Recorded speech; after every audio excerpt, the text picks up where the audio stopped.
Olá! No programa de hoje vamos conversar com o pastor Oswaldo Prado, atualmente um dos coordenadores da área de expansão missionária da CEPAL. Pastor Oswaldo, muito obrigado por o senhor ter atendido o nosso convite, participar aqui do nosso programa nessa sua breve passagem por Bauru. Muito bem, pastor. Eu tive a oportunidade de ver um pouco do seu histórico profissional e percebi que o senhor é um homem de muitas atividades. Mas o senhor acumula uma experiência ministerial grande e também tem um histórico muito interessante na vida secular, na sua atividade anterior à atividade pastoral. Isso nos leva à percepção de que o senhor tem uma visão muito interessante a respeito da gestão ministerial, até mesmo a partir dessa análise da gestão empresarial. É isso mesmo? Na verdade, eu tive o privilégio de entrar por uma via antes da própria teologia. Eu entrei na área de administração, de economia e pude trabalhar numa indústria automobilística por muitos anos. E é interessante notar que, mesmo dentro da igreja, alguns conceitos eu fui compreender claramente sobre gestão e mesmo administração fora do ambiente chamado eclesiástico. Então, algumas coisas que a indústria me proporcionou eu poderia dar um exemplo, trabalhar com planejamento, de certa maneira gerenciar crises, ter alvos claros de ministério, e uma coisa que normalmente a gente não vê muito no ministério, que é a própria avaliação do seu ministério. É interessante que algumas vezes dentro das igrejas, nos ambientes religiosos, que a gente chama assim, não há espaço para avaliações e com isso há uma perda de possibilidade de crescimento, de amadurecimento e até de correção de rumos. Então, realmente eu tenho essa trajetória e eu agradeço a Deus por isso. Perfeito. Então, dentro dessa visão do senhor, a gente poderia afirmar que a gestão ministerial, a gestão nas igrejas, não segue os padrões empresariais.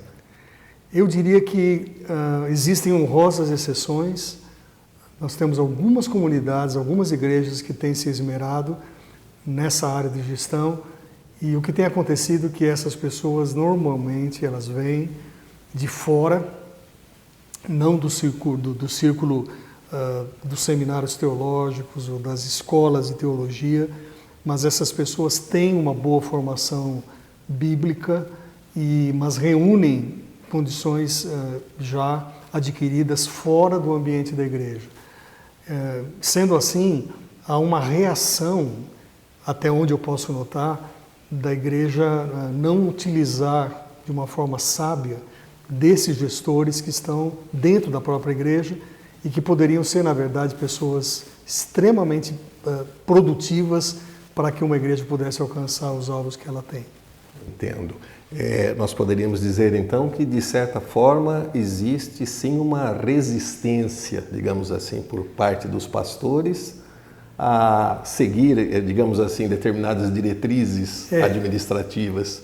Aquela velha história do profano e do sagrado, ou seja, a gente tem toda a nossa teologia, ela é calcada nos pressupostos gregos e a gente tem muita dificuldade em de alguma maneira integralizar as coisas que nós temos do mundo, né? Nós achamos que aquilo que está no mundo é profano, aquilo não serve para a igreja, né? Só que na verdade nós estamos no mundo, mesmo não fazendo parte dele, como diz a Bíblia. E então essa tradição é uma herança que nós recebemos muito forte da nossa herança missionária e que ainda caminha, eu diria assim, com tentáculos muito fortes dentro das igrejas. E quem perde é a própria igreja, não é? Porque ela normalmente trabalha dentro de alguns critérios chamados espirituais. Deus vai nos ajudar a cumprir essas metas, né? Em algum momento Deus vai nos abençoar. E certamente Deus vai fazer isso. Agora, Ele deu inteligência, deu capacidade, deu raciocínio, deu talentos, exatamente para que a gente pudesse fazer uma boa gestão em nossas igrejas. Muito bem.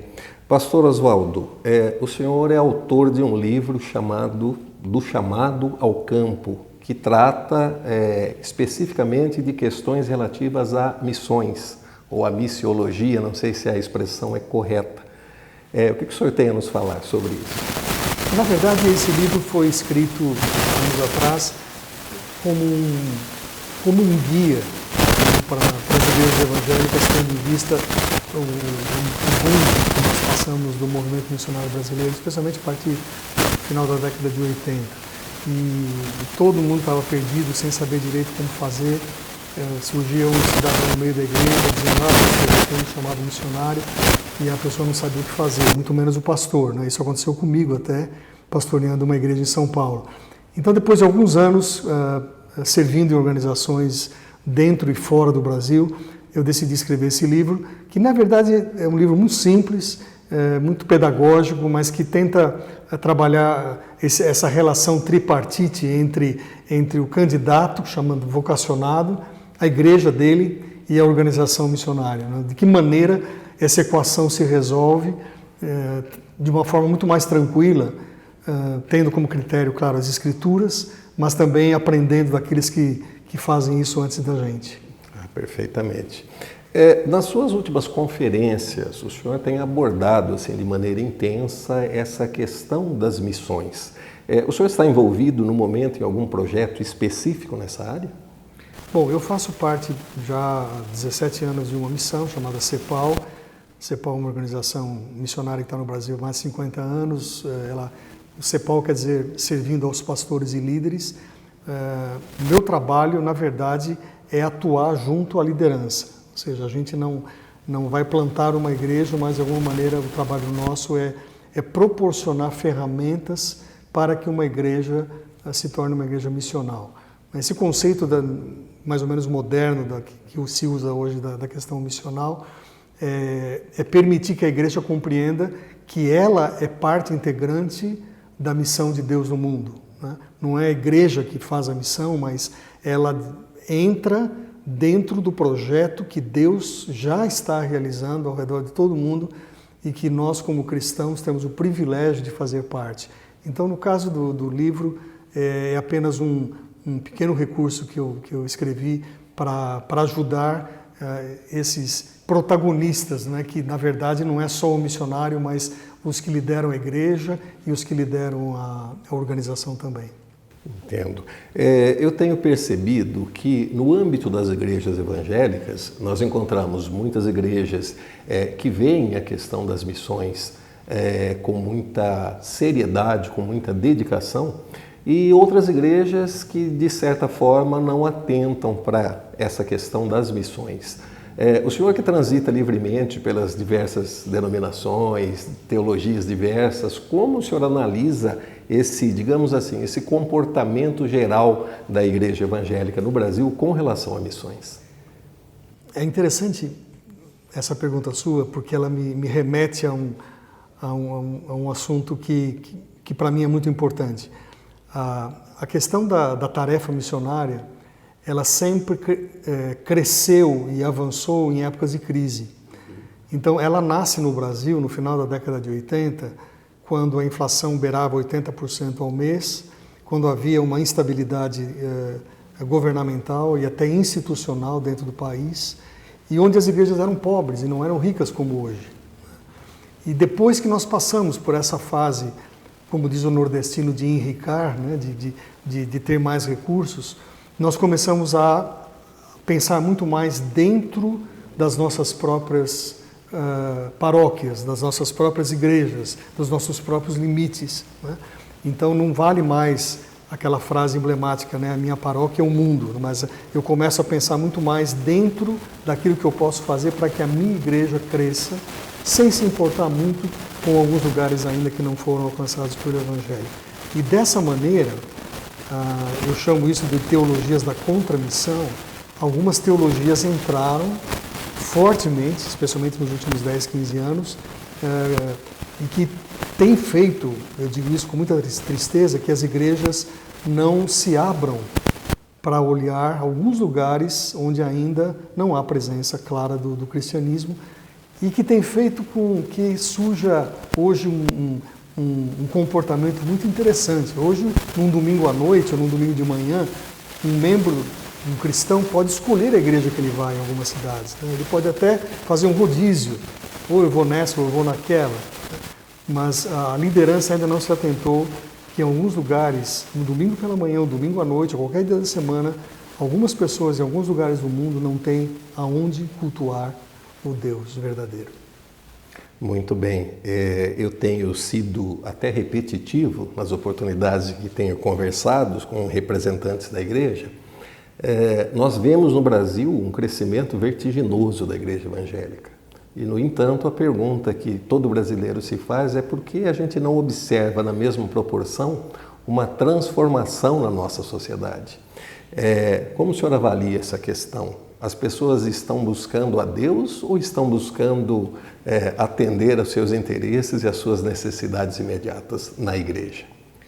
A primeira questão, a CEPAL tem uma área muito forte de pesquisa, nós trabalhamos muito forte nessa área, e quando o IBGE afirma que nós somos 45 milhões de evangélicos no Brasil, nós sempre afirmamos que são pessoas que se declararam cristãs evangélicas, não sabemos se realmente elas são.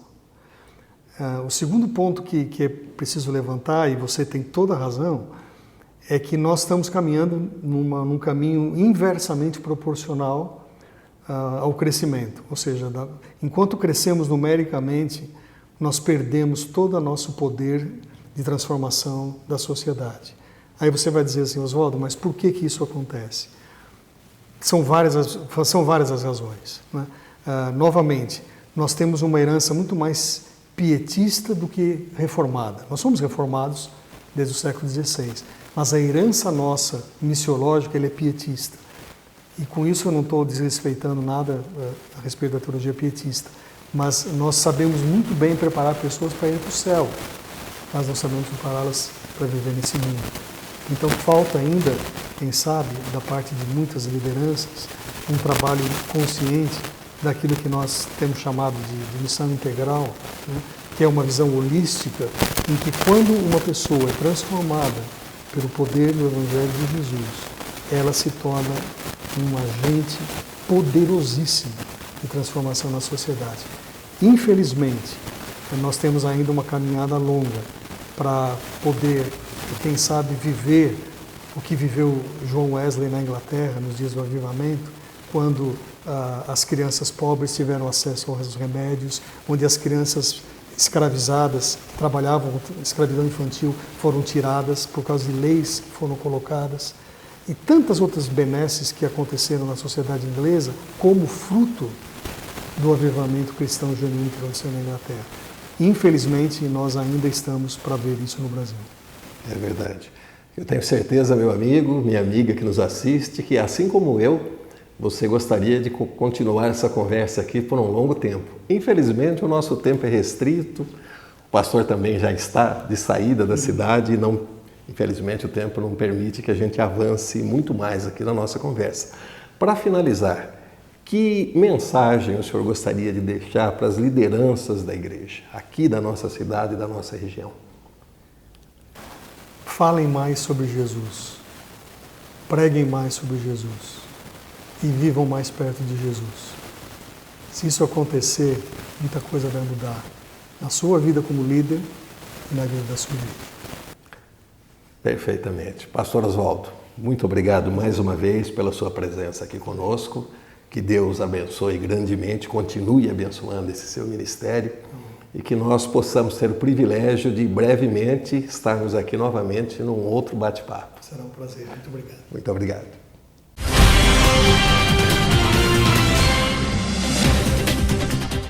Todos temos sonhos.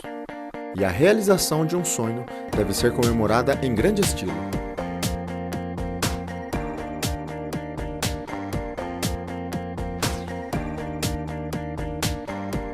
Seja qual for seu sonho, nós faremos dele um evento.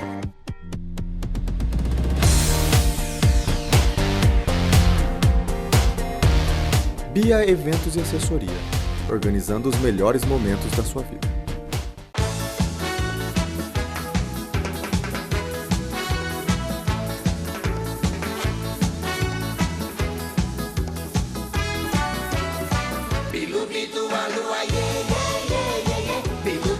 Ensina a criança a andar no caminho do Senhor, e até quando envelhecer, não se desviará dele.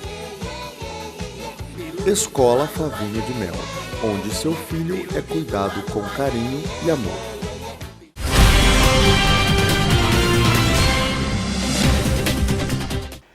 Olá pessoal, mais uma vez nós estamos aqui juntos para poder refletir um pouco na Palavra de Deus a partir do assunto que foi proposto para nós pelo pastor Oswaldo Prado, juntamente com Marcos, e nós queremos trazer para uma reflexão bíblica em Ezequiel, capítulo 34.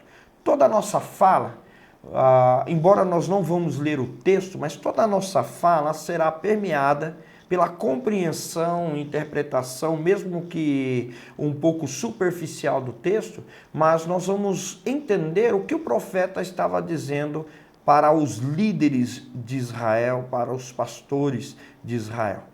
Eu quero começar com uma frase do próprio Oswaldo Prado, quando ele diz o seguinte: como líderes na igreja, não somos chamados a reter pessoas em nossas comunidades. Pelo contrário, a nossa responsabilidade é formar cristãos maduros e saudáveis a cada dia. Em síntese, as palavras de Oswaldo Prado, elas nos induzem a pensar e nos faz pensar sobre o cuidado pastoral, o cuidado com o próprio pastor e sua família. Mas eu quero chamar um pouquinho a sua atenção para os bons pastores e também para os maus pastores. Nós temos bons pastores, excelentes pastores, pastores que verdadeiramente pastoreiam as suas próprias famílias, mas pastoreiam também a igreja, pastores que fazem a vontade do Senhor. Mas pastores também que pastoreiam a si mesmos, que enriquecem em detrimento às suas comunidades, que vivem aquém da realidade onde eles próprios estão inseridos, não buscam uma relação pessoal, integral com as suas igrejas. Nós vivemos essa realidade em pleno século XXI. Homens que usam da ferramenta chamada igreja para o seu bel prazer, para transformar a igreja em um modo de renda pessoal, de satisfação pessoal. Pulando para esse assunto, nós vemos líderes que usam a igreja, ou as estruturas, as instituições, para se apropriar das arrecadações. Nós vimos isso. E todos, eu acredito, se você for fazer uma pesquisazinha pequena no YouTube, com poucas palavras na sua pesquisa, você vai ver vídeos de pastores contando cédulas e debochando dos seus fiéis. Você sabe de quem eu estou falando. É interessante que quando eu falo sobre isso, eu não estou falando de uma inverdade, de algo utópico, de algo inexistente. Estou falando de coisas que estão acontecendo. Líderes que fazem das suas igrejas verdadeiros tribunais. A palavra de Deus em Ezequiel 34, do 1 ao 11, do 1 ao 10, ele fala sobre os maus pastores. Ele diz que os maus pastores, Deus tiraria as ovelhas das suas mãos. Estes comeriam das suas gorduras, eles tosqueariam as suas ovelhas, eles abusariam das suas ovelhas. Eu pergunto, você não tem observado isso por aí? Púlpitos fracos, pastores, pica-fumos, homens que não têm um pequeno preparo nem espiritual, nem intelectual, nem psicológico, apenas jorram em suas igrejas falácias, como bons políticos que muitas vezes são, enchem os ouvidos das pessoas que querem ouvir o que lhes dão prazer. Infelizmente, isso é o mal da religiosidade do século XXI. As pessoas parecem que gostam de ser enganadas por esses verdadeiros charlatões, falsos líderes, falsos profetas que o próprio apóstolo Paulo já dizia nas cartas aos Coríntios, que andavam correndo atrás das igrejas. Ou quando o apóstolo Paulo saía de uma cidade para outra, logo um falso profeta seguia na sua caminhada. Infelizmente, a história se repete. Pessoas usam da igreja para si mesmos, pastoreiam a si mesmos, cuidam dos seus interesses e esquecem que a verdadeira religião, ela está no aprendizado da palavra de Deus. E como o Tiago diz, a prática dessa palavra. A ortodoxia, ela vem acompanhada da ortopraxia. Querido, assim eu falo dos pastores, mas se você continuar lendo o texto do versículo 11 em diante, especialmente no versículo 17, o profeta faz uma alusão, faz um alerta, porque o que eu estou fazendo aqui para você é um alerta. Porque muitas vezes você está pensando que está sendo alimentado e você está comendo palha seca. No versículo 17, o profeta diz que Deus fará separação. Eu quero ler para você. Diz assim: quanto a vós outras ovelhas minhas, assim diz o Senhor Deus, eis que julgarei entre ovelhas e ovelhas, entre carneiros e bodes. Um jargão evangélico, mas também, se você encontra isso na Bíblia, é que Deus faz a separação entre o joio e o trigo. O que eu quero dizer é que tem ovelhas e ovelhas dentro das igrejas, tem carneiros dentro das igrejas e tem bodes dentro da igreja. Duvida disso? Olha para Apocalipse capítulo 3, você vai ver Deus em Jesus Cristo, através de João de Patmos, falando à igreja de Laodiceia. O versículo diz o seguinte: assim porque és morno, e nem quente, e nem frio, estou a ponto de vomitar-te da minha boca. Olha que alerta João nos dá agora.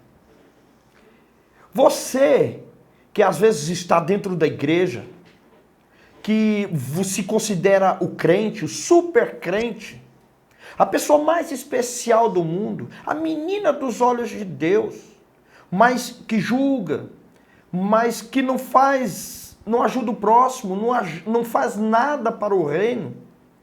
Você que às vezes se considera a melhor ovelha, em detrimento às ovelhinhas mais fracas, aos que chegam para se alimentar juntamente com você do alimento espiritual, mas você pensa que você é muito especial.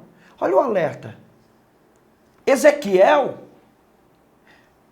ele claramente no versículo 17 fala que vai fazer separação entre ovelhas, carneiros e bodes. Entretanto, aqui nós podemos observar que as ovelhas, elas são do aprisco. Então, não estou dizendo aqui que não estou falando nenhuma teoria ou teologia sobre perca da salvação, não. De forma nenhuma. Não sei como você crê nisso, mas eu não estou aqui afirmando nada disso. O que eu estou dizendo aqui é que ele faz uma distinção entre a ovelha, o carneiro e o bode. Então, o bode, ele já está sendo lançado mesmo fora do aprisco.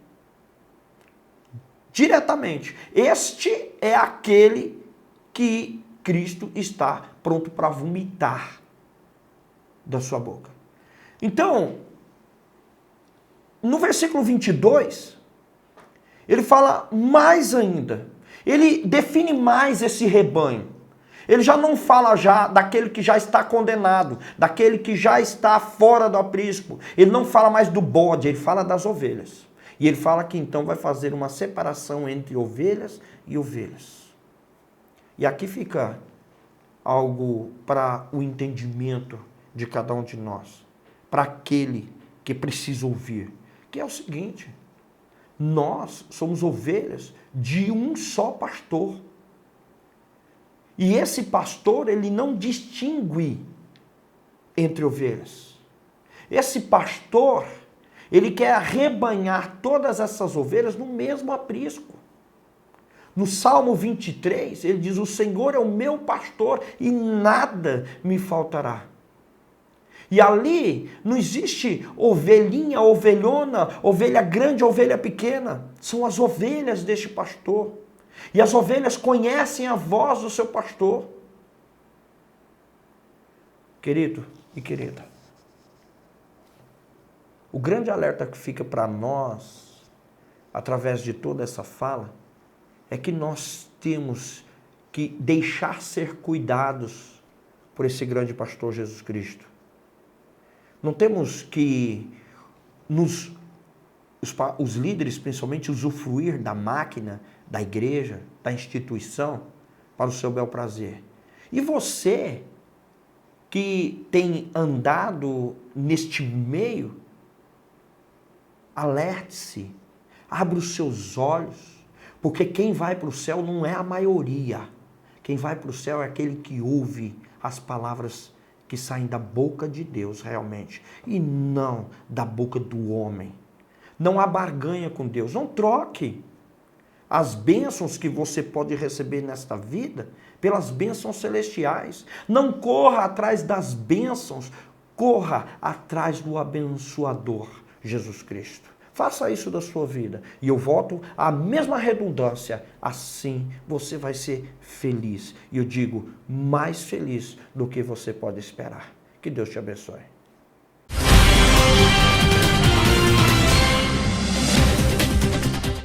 Todos temos sonhos. E a realização de um sonho deve ser comemorada em grande estilo.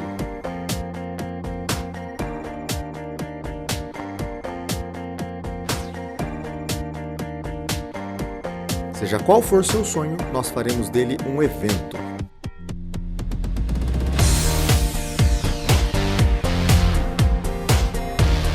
Bia Eventos e Assessoria, organizando os melhores momentos da sua vida.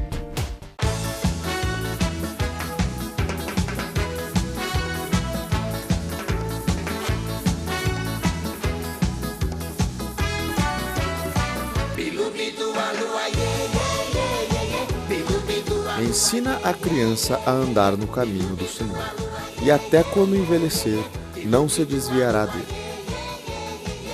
Escola Favinho de Mel, onde seu filho é cuidado com carinho e amor.